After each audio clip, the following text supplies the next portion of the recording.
How Gen X ruined music? Like that title, did you? Piqued your interest, did it? Well, forgive me for leading you here under false circumstances. I don't actually think Gen X ruined music.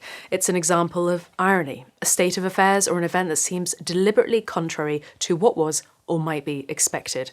Oxford English Dictionary. You might know of it. Gen X love it. Irony was actually invented in 1995 by the Gen X singer-songwriter Alanis Morissette. Generation X can lay claim to some of the finest bands and musicians in history. Cue the montage. Nirvana, Tupac Shakur, Smashing Pumpkins, Sinead O'Connor, Notorious B.I.G., Alice in Chains, Snoop Dogg, Slash, Blur, Radiohead, Elliott Smith, PJ Harvey, Tool, Pearl Jam, etc., etc. I could go on, but it's not all good. In this video, I want to discuss their legacy and how they changed the music industry for the better and the worse, because Gen X have an awful lot to answer for when it comes to today's music. But before we continue, help a girl out and consider hitting subscribe if you haven't already. I'm super close to crossing the 700k mark, and this video is also sponsored by Distrokid. More on that later.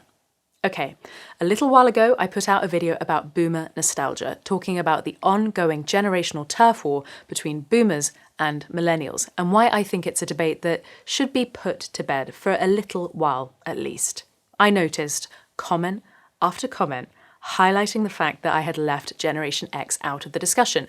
They're also known as the MTV generation, latchkey kids, and perhaps appropriately, the ignored generation. I like how Generation X isn't mentioned again. No one talks about us, no one notices us. We just invent everything everybody uses to yell at each other. Once again, Gen X is left in the dust. WTF? Every time. Am I a joke to you? Sincerely, Gen X. Thank you for ignoring Gen X. It's very on brand for us. And of course, Gen X goes completely unmentioned again, despite the fact that boomers complained about Gen X music too. Gen X, left out again. Meh, whatever. Of course, no mention of Gen X, that's fine, we're just sitting back, eating popcorn and watching the fight. Oh no you aren't, it's your turn now. Gen X are categorized as the children born between 1965 and 1980, with roughly 45 million of them in the USA, far fewer than boomers and millennials.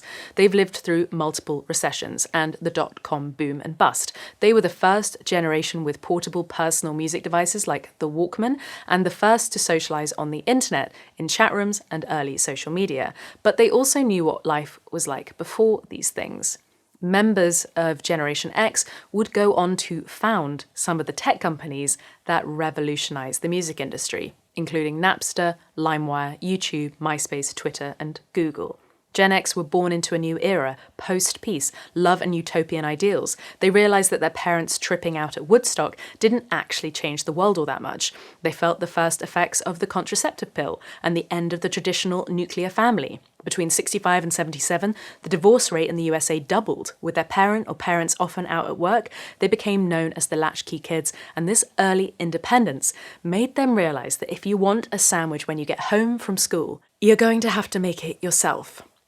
This translated into a strong DIY mentality, but despite the fact that they've founded more startups than any other generation, they've been somewhat unfairly labelled slackers. Blame Bill and Ted.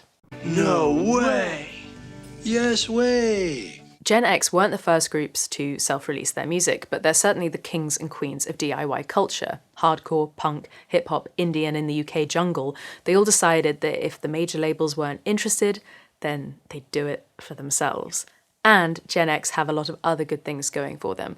They were socially conscious, more diverse and accepting of difference than any other generation. Faced with a dark present and an uncertain future, their songwriting became much more introspective and political after the excesses of the good time party rock of the hair metal era. They rejected classic rock in favour of the darker nihilism of grunge and politically charged genres like rap and hardcore. Gen X were not afraid of taking on the man. Pearl Jam's Eddie Vedder, technically an honorary Gen Xer since he was actually born on the tail end of 1964, took on the corporate might of Ticketmaster over the high cost of their audience booking fees. When Ticketmaster refused to compromise, Pearl Jam walked away. It's reported that their principals cost them $2 million. So what's the musical legacy of Generation X? Well, if we define ruin as reducing to a state of decay, collapse, or disintegration, then it's not completely wrong to say that they did ruin music, or more specifically, the traditional music industry. They also transformed it. For one thing, they pioneered the technologies that changed the way we listen to songs, for better or worse. They ushered in the file-sharing era, even if millennials like me have to take equal responsibility for doing some of the downloading. File-sharing sites, as well as a healthy college radio scene, massively expanded listeners' tastes, and Gen X were an eclectic bunch. On any given day, they might enjoy some power pop, some avant-garde electronica, and even some British new wave. They'd mix and match their genres rather than staying in one lane.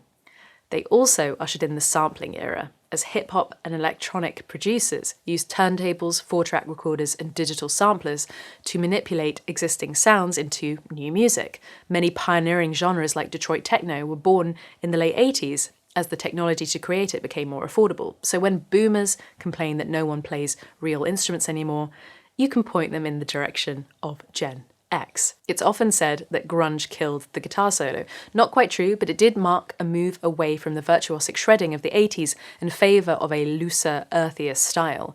Grunge's darker, introspective lyrics certainly killed hair metal's tales of pretty girls and parties, and grunge vocalists killed the Axl Rose falsetto in favour of deeper, darker groans and mumbles. Grunge tends to dominate the discussion when it comes to seminal Gen X music, but alternative rock, shoegaze, and Riot Grrrl are also all very important, and all brought greater gender equality to music after the male-dominated era, sometimes known as cock rock. Bikini Kill, The Breeders, My Bloody Valentine, and Slater Kinney are just a few examples of bands that were either female-fronted or prominently featured women on guitar, bass, or drums.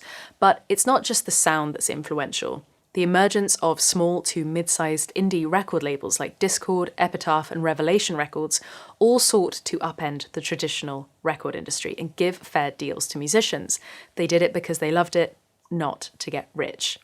In an interview with NPR, Ian MacKaye, the co-founder of Distrokid Records, said, "We don't use contracts, lawyers, any of those kinds of things.